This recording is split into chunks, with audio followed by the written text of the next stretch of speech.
Hi folks, Joe Paloma here, Stefan Molyneux' ex-agent. And yeah, you heard right, ex-agent. Because after seeing this... Hi everybody, Stefan Molyneux. Hope you're doing very well. Here chatting with Tommy Robinson. Now, as you probably know, he's the founder and ex-leader of the English Defence League. I thought, fuck it, that's it, I'm out of here.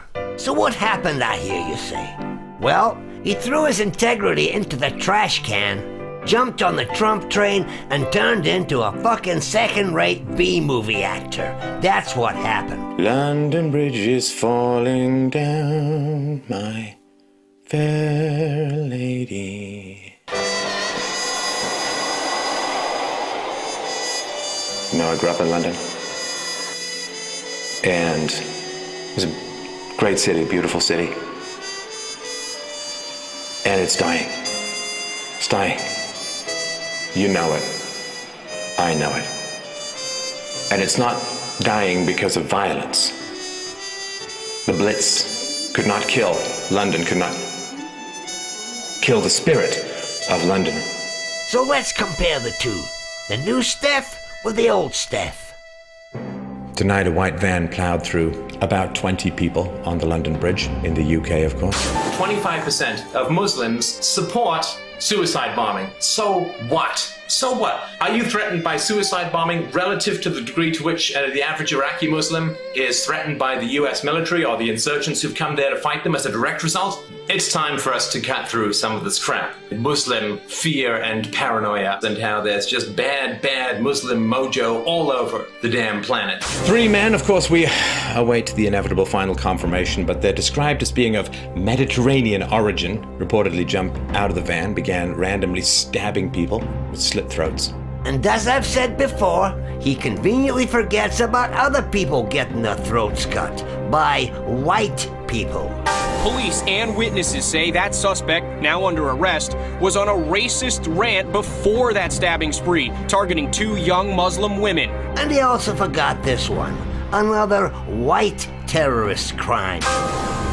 This morning, a gunman in Orlando shot and killed 5 people. And what's he got against the brown mayor of London? Mayor of London, remember Sadiq Khan, said we need to build bridges, not walls. We're gonna have that big, beautiful door. British people, Londoners, Europeans, it is time to wake up. England may fall for fear of a word. And what word would that be, Stef? I'll let you choose. Take your time. Sticks and stones may break my bones, but words will never hurt me. That's how I was raised. And what games did you play when you were a kid, Stef? Hockey? Football? I was literally smashing my mother's head open like a watermelon with a baseball bat. The British police have covered up crimes committed by Pakistani immigrants. But don't worry, folks. They're spending a whole lot of time going after people like Katie Hopkins and Tommy Robinson. Now, why would they go after Katie Hopkins? Katie Hopkins has been dropped from her job presenting a talk show on the radio station LBC. It follows a tweet in which Hopkins said after Monday's attack in Manchester that a final solution was needed to terror. An LBC spokesperson has said both sides had agreed she would leave, effective immediately. And who is this guy, this Tommy Robinson that Stef speaks of? Just got a new website. We're just going to start planning it. It's called findthejihadi.com. We're going to start putting some proper pressure on these scumbags. Well, in this clip, we hear the lovely Tommy encouraging violence against this guy, who basically just wanted to sit in on a meeting of the far-right group, Bigot. Ian, I know they're going to pick up on that. Stay calm all the time. If the camera's not there, fucking punch geezers around here. Nice man, Stef. And Tommy used to be the leader of the English Defence League. Lovely people. But you knew that, Stef, didn't you? With all the research you do, you're bound to know that. But now it seems that Tommy's a reporter with the far-right channel, the Rebel Media. And you also know about them, don't you, Stef? We are here with Gavin McInnes. He's a contributor with the Rebel Media. Anyway, back to lovable Tommy, who incidentally has served time in prison for a wide variety of crimes. But I imagine you probably knew about that too. I've just got home from the Britain First rally today. Now, in case you didn't understand what the fuck he was saying here, here's a translation. I've just got home from the Britain First rally today. You know, if Tommy's so proud to be English, why does he not fucking learn how to speak English? You know, I could recommend an excellent teacher for you, Tommy. My name is Amal. It means hope. Or maybe you would prefer to learn from this guy. He's much nearer home. I work in Luton. I live in Luton. There's nothing wrong here. I can do my business in peace as well. Oh, sorry, Tommy. I interrupted you. What were you saying again?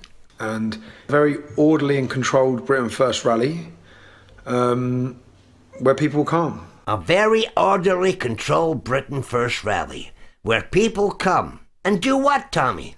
Well, we'll take a look at that later.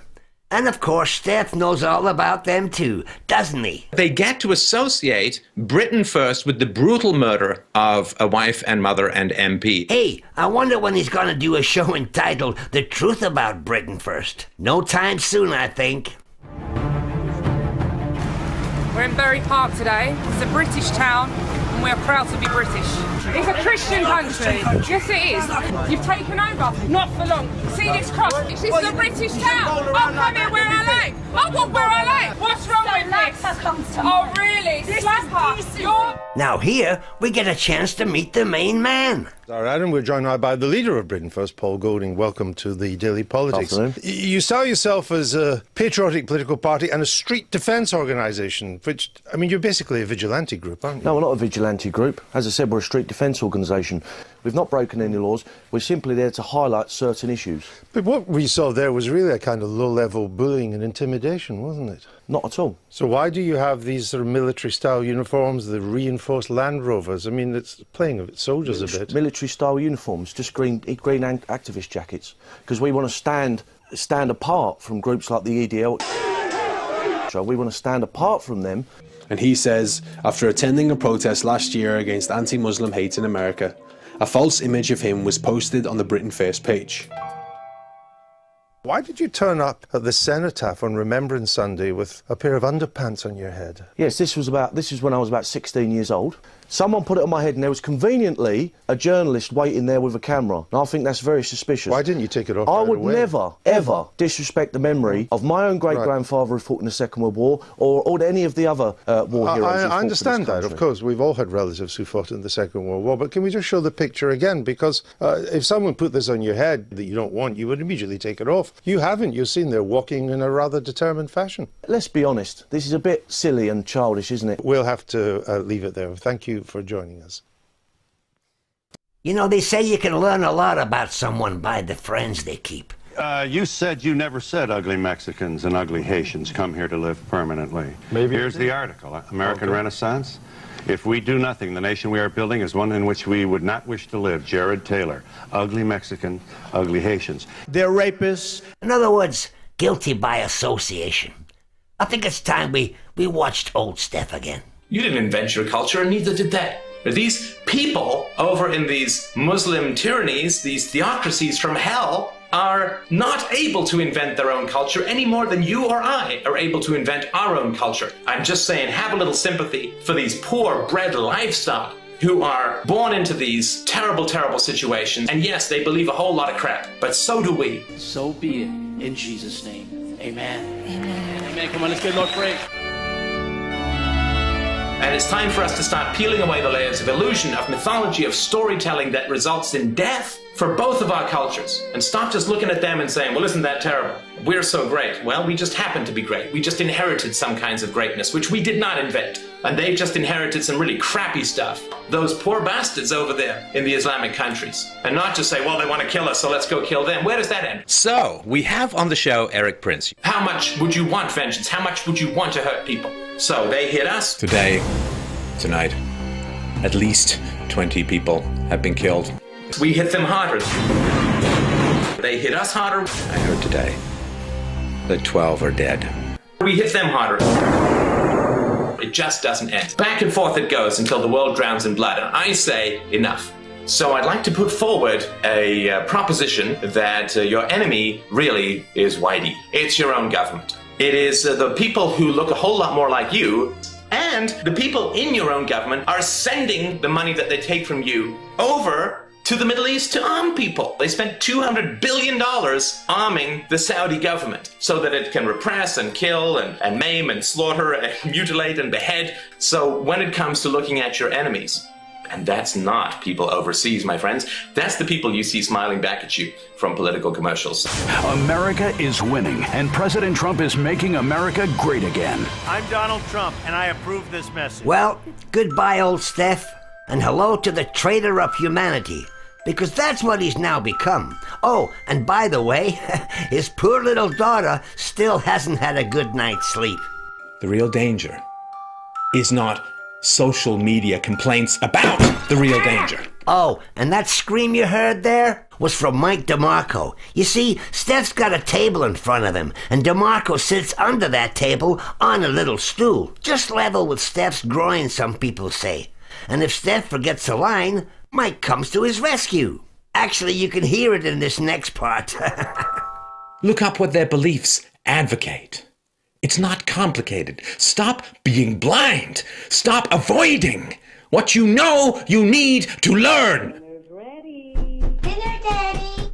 Daddy! Now, you see here, he's become completely thrown off script. Now listen out for DeMarco getting him back on track. You must stop being surprised. You must stop being surprised. The steps necessary, the peaceful, political, necessary steps to protect your island. It's true, right now, there is little information. Now watch this. Something's going on under the table. I don't know what it is, but it kind of throws Stef. But I think it's fairly safe to say, yes, there is little information. But look me in the eye. Oh, I feel a creepy stare coming. There's also very little doubt. Ha, watch this. This is a part I like, when he switches off the camera at the end. Let's put it on a loop.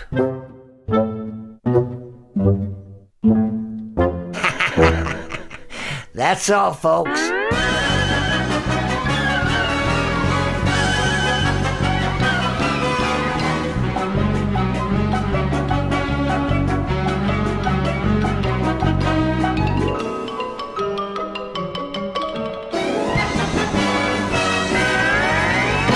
Sometimes I really hate being a philosopher, particularly a very good philosopher, which I am.